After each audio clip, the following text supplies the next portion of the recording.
C'est drôle, un ananas. De vert à jaune. C'est pensu, c'est farceur. On dirait que le fruit a voulu se déguiser en diverses bestioles tropicales. À coups d'écailles, sa peau imite la livrée des caïmans, simili-croco. Ses palmes sont échancrées comme des dents de piranha. Beaucoup de ses gousses étaient décapitées, dégoulinantes de suc, avec au sol des monceaux de cosses dont certains spécimens collaient longtemps à la semelle, emportés sur le chemin de la Sainte, des épluchures en pèlerinage. L'ananas, une belle botanique avec des points noirs sous l'écorce, un fruit saignant sans pleurnicher, sirupeux. On le sait, son jus n'étanche rien, l'ananas avive la soif. C'est un pays démonstratif.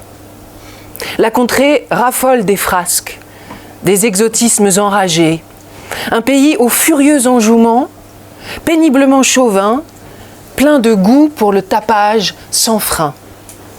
Il faut du bruit, le raffut impérieux, des couleurs par-dessus les autres, des mouvements saturés et le grand rire national. En plus des saveurs exotiques, des variétés juteuses, des musiques empilées, en plus de l'inflation, des mysticismes, des stupéfiants, des cultes animistes, des églises évangélistes, en plus des armes illicites, des trafics charnels, des viols, des pots de vin et des réseaux frauduleux jusque dans les arcanes du Congrès, surtout là. Il faut au pays une touche perpétuelle d'excès festif. C'est ainsi qu'en gare de Macoder, une dizaine d'échassiers déambulaient par-dessus le grouillis, en pleine nuée de dévots, de diables marionnettes hissées à 4 mètres, accoutrés d'horrifiants mascarons, capuchonnés, agitant des bannières au-dessus de l'affluence afin de compléter la bonne humeur. Le propre des échassiers est d'aller sans cesse, de rattraper l'immobilisme quitte à faire du surplace. Ça les rend atroces. L'arrêt leur est interdit. Ils ont des pas névrotiques, assez chiches pour leur taille, des écarts imprévisibles.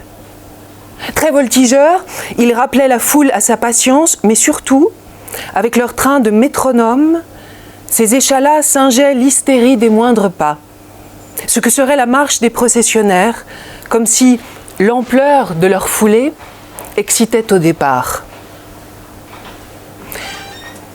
La multitude a les bras nus, les dos nus, jambes nues, les peaux brunes s'attouchant parce que le nombre y forçait, les ventres derme à derme, des enfants, des vieillards avec cette salive dans les yeux, des hommes barbouillés de sueur, les âges entremêlés, les groupes sanguins, une canette de bière plaquée sur le dos d'un bébé, des hanches femme sur femme, sans désinvolture, toute indécence abolie dans un pays où la pudibonderie va de pair avec un érotisme des plus criards.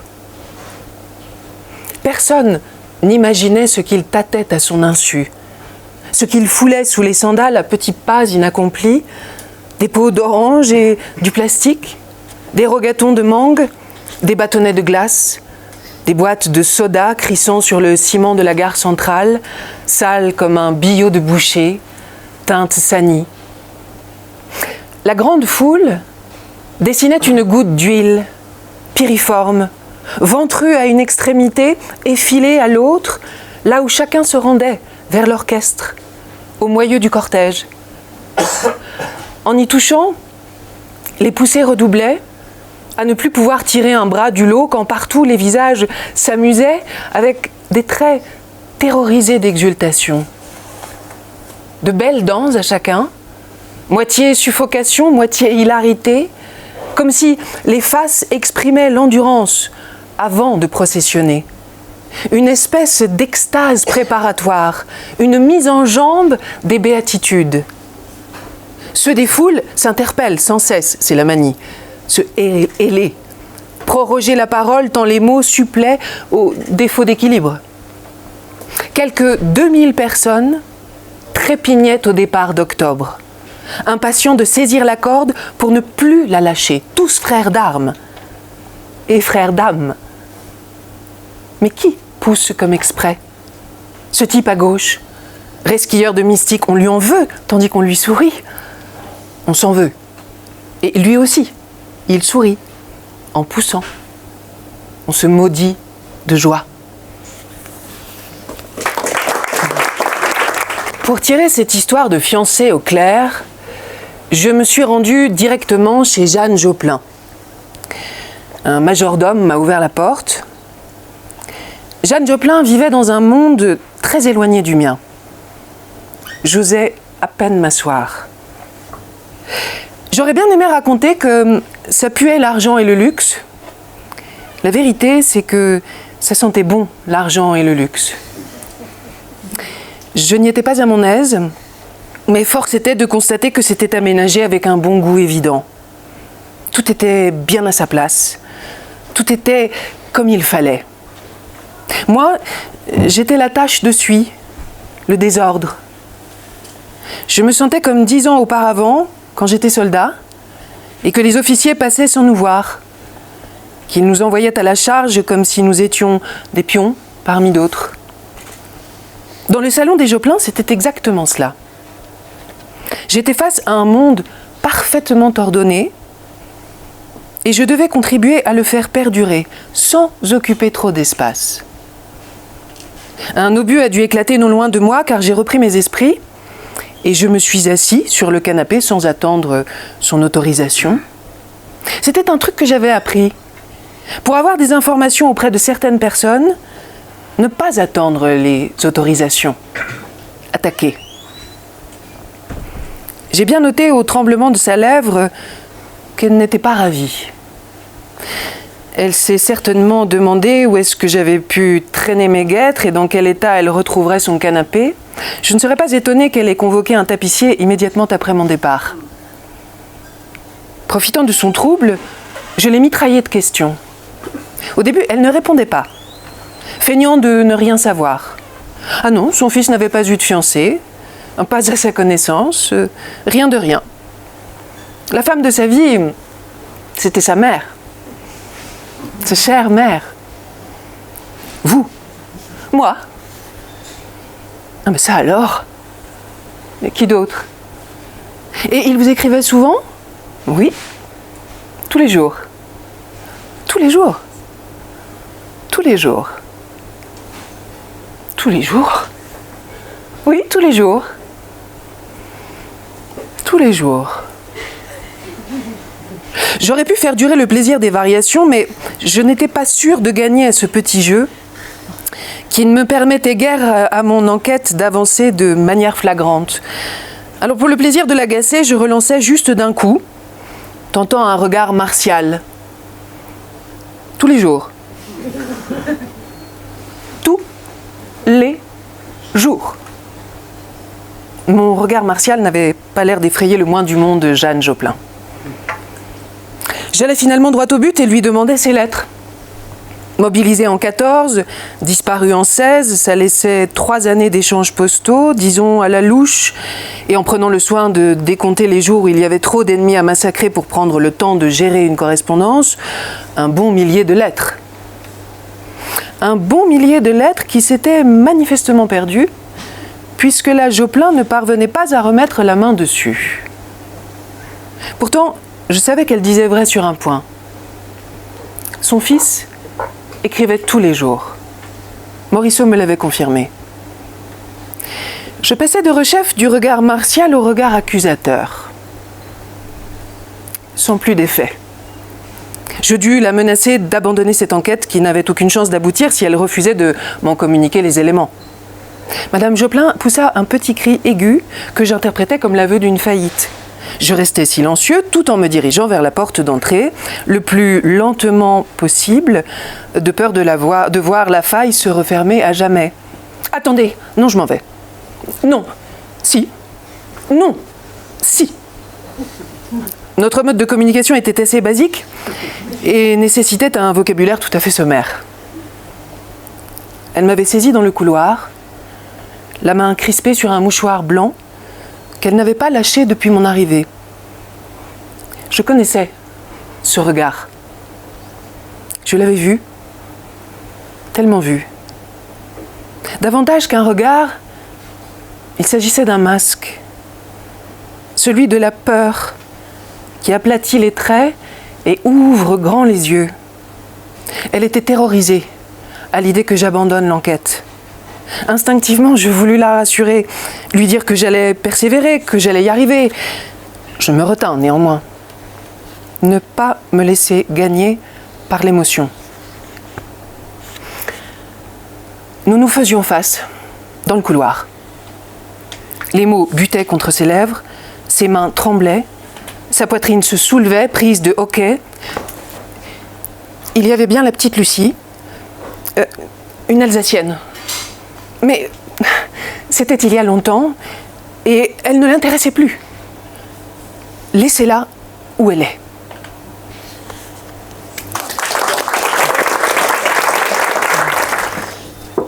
Giorgio Vasari à Vincenzo Borghini, Arezzo, 10 février 1557. Messire Vincenzo, croyez bien que je suis au désespoir de ne pas vous avoir accueilli moi-même à votre retour, mais je compte bien que vous m'attendrez avant de repartir pour Ferrare et que nous banquetterons pour fêter nos retrouvailles. Voilà un déplacement impromptu qui ne pouvait plus mal tomber en plein carnaval, quand les spectacles ne sont jamais prêts qu'à la dernière minute et que tous me sollicitent pour régler une foule de problèmes. Qui un décor, qui de la paille pour les chevaux, qui la roue d'un char à changer, qui un costume déchiré à repriser, qui un musicien soûl tombé dans l'Arno à repêcher. Certes, ce n'est pas pour mon loisir que je suis retournée à Arezzo, mais pour répondre à l'appel du Conseil des prieurs de la ville, dont je suis membre et qui m'a élu gonfalonier, il y a quelque temps déjà, avec l'assentiment du duc. À ce titre, le Conseil a requis mon aide pour une affaire des plus embrouillées. Voici des mois que l'hôpital d'Arezzo est occupé par des religieuses qui s'y sont réfugiées après que la guerre à Sienne les eut chassées de leur couvent. Le Conseil ne parvient pas à les déloger. Et pendant ce temps, l'hôpital n'accueille plus personne car tous les lits sont pris par les sœurs. Celle-ci semble disposée à se faire tuer plutôt que de laisser la place. Et c'est donc à moi qu'on demande de régler ce casus belli. Enfin, je ne veux pas vous ennuyer davantage avec cette histoire de corne-cul et reviens donc au sujet qui nous occupe. Je suis bien aise que vous soyez passé voir les fresques, car j'aimerais votre sentiment sur la partie du déluge qui a été retouchée, avec ce raccord grossier que je ne m'explique toujours pas. Vous connaissez Pontormo. Jamais il n'aurait consenti à laisser visible un tel raccord sans refaire toute la journée au moins le corps de Noé, le mouton à droite et les pattes de la girafe pour aller jusqu'à l'angle du mur. Il m'est alors venu une idée insolite. Si ce n'était pas lui qui avait repeint cette partie du panneau, si quelqu'un d'autre avait repeint Noé, le mouton et la girafe. Pourquoi ? Je n'ai pas le commencement d'une explication. Mais, si fantaisiste que puisse être mon hypothèse, elle ne l'est pas moins que celle d'un Pontormo négligeant ses raccords. J'ai examiné aussi minutieusement que possible ce morceau, et ce que j'en ai tiré n'a fait qu'accentuer mon trouble. Le dessin est si fidèle au reste qu'il semble ne faire aucun doute qu'il s'agit du même auteur.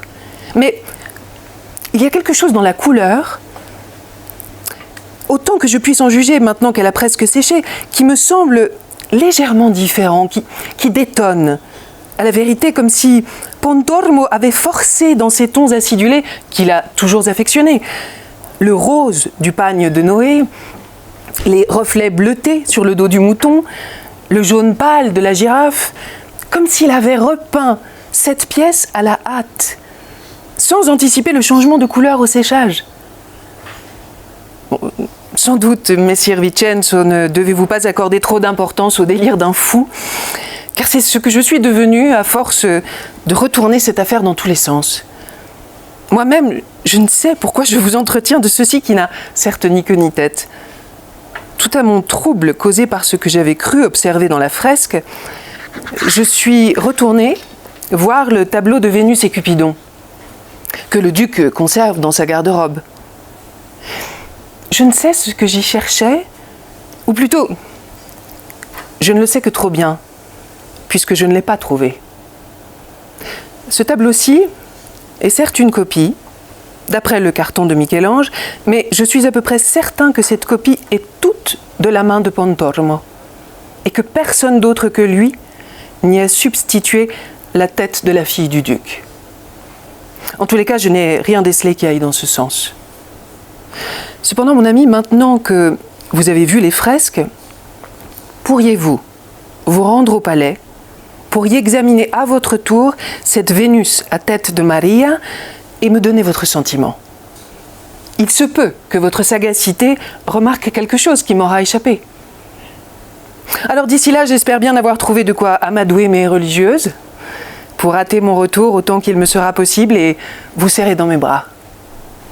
Allez donc nous chercher une fiasque de Trebbiano chez Gaddi, car je serai de retour en moins de temps qu'il n'en faut pour le dire, si Dieu le veut.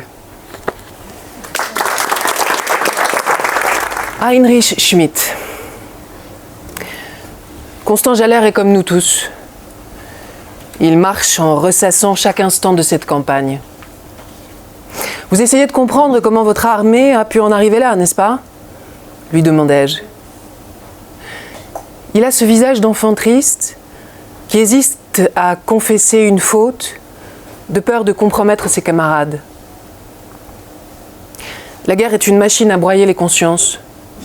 Il ne mérite pas d'y perdre la sienne. Nous avons tous failli, se contente-t-il de me répondre. Vous avez tort de vouloir vous charger de tous les péchés de la création. Votre idéalisme vous perdra, me moquai-je aimablement. Si vous saviez ce que valent vraiment certains généraux, vous auriez moins d'admiration pour Navarre, Cogny et même le grand Salan et son placard à rallonge. Il s'effarouche, comme un novice qui entendrait son premier blasphème. Ce sont eux qui nous font perdre cette guerre, lui assénai-je. Eux qui nous ont sacrifiés sur l'autel de leur carrière. Moi, je sais ce que c'est que d'être trahi par ses chefs. Je vais enfreindre l'une des règles sacrées du légionnaire. Ne jamais parler de son passé, mais il doit savoir, pour lui, pour moi.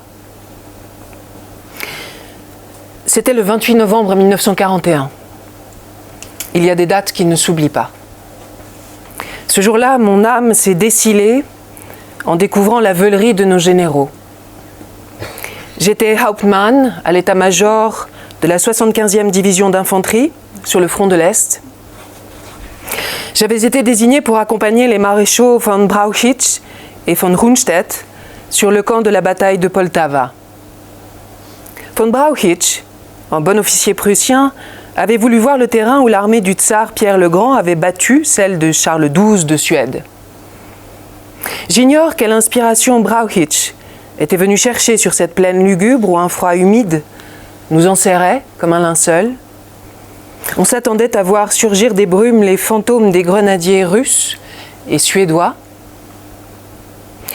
C'est alors que, piétinant dans une neige sale, notre commandant en chef déclara, fataliste, « Ces lieux ont vu aussi la défaite d'un conquérant. Sur son sol, le Russe est invincible. » Brauchitsch m'a regardé, d'un air désolé, comme s'il me demandait de l'excuser. Von Rundstedt, lui, était livide. Il ne comprenait pas pourquoi Brauchitsch s'était épanché de la sorte devant un officier subalterne. À ses yeux, c'était un acte d'une faiblesse impardonnable, mais il était trop tard. En 2 phrases, le malheur était fait. Nous venions de lancer la plus grande offensive de l'histoire de l'humanité. Le Führer, entouré de ses généraux, nous avait tenu des discours incandescents sur la puissance de notre armée et à peine 5 mois plus tard, j'entendais de la bouche même de notre généralissime que notre défaite était certaine. Ainsi, ces 2 salauds et leurs acolytes, von Lieb et von Bock, savaient depuis le début qu'Hitler ne pouvait pas réussir là où un roi et un empereur avaient échoué. Ils savaient que les lois de la guerre seraient implacables, que nos 175 divisions ne pèseraient rien contre les 400 des Rouges alliés à l'hiver russe. Et pourtant, nos superbes généraux n'avaient rien dit. Ma colère s'enflamma comme un feu de brousse. Je les imaginais, pérorant entre eux sur les grotesqueries du Führer, dans la chaleur capitonnée des salons du Bänderblock à Berlin, avant qu'ils ne s'entre-déchirent pour être le premier, dans la Volksschanze ou au Berghof, à flatter ses idées les plus folles. Jusqu'où était-il prêt à dévoyer les théories de Clausewitz pour faire croire au caporal Hitler qu'il était l'égal d'Alexandre, de César et de Napoléon? Ces statues d'airain, sanglés, dans leurs grands manteaux de cuir, n'étaient en fait que des pantins, prêts à toutes les compromissions pour gagner les faveurs de leur maître. Un immense dégoût me vint, mais je ne laissais rien paraître, comme on me l'avait appris à coups de trick dans mon école de cadet. Nous remontâmes dans la voiture et rentrâmes au poste de commandement de la division. Sur le chemin du retour, ils tentèrent de donner le change. Nous n'avons pas d'autre choix que de nous replier sur le lac Peipus, la Bérésina et le Dniepr, peut-être même plus à l'ouest jusqu'à la Vistule. Là, nous avons encore une petite chance de barrer la route à Staline et Zhukov, dit doctement von Rundstedt. La Bérésina? Rien que ce nom fera bondir le Führer, rétorqua Brauchitsch, avec un petit rire de gorge hautain. Il continuait de s'enfoncer toujours plus profondément dans mon mépris. Dès le lendemain, je profitais d'un déjeuner pour demander mon affectation en première ligne. Il fallait que je fuis le plus loin possible de ces gens. Jalère me regardait avec un air surpris. Il a du mal à croire qu'un officier allemand, l'incarnation même d'une discipline de fer, ait pu se laisser gagner par de telles pensées. Mais Brauchitsch et Rundstedt ont été vos salons, Navarre et Cogny, dis-je dans une ultime provocation. La seule différence entre vous et moi, c'est que vous n'avez jamais eu l'occasion de les entendre dire la vérité sur cette guerre. Pour vous, les apparences ont toujours été sauves, pas pour moi.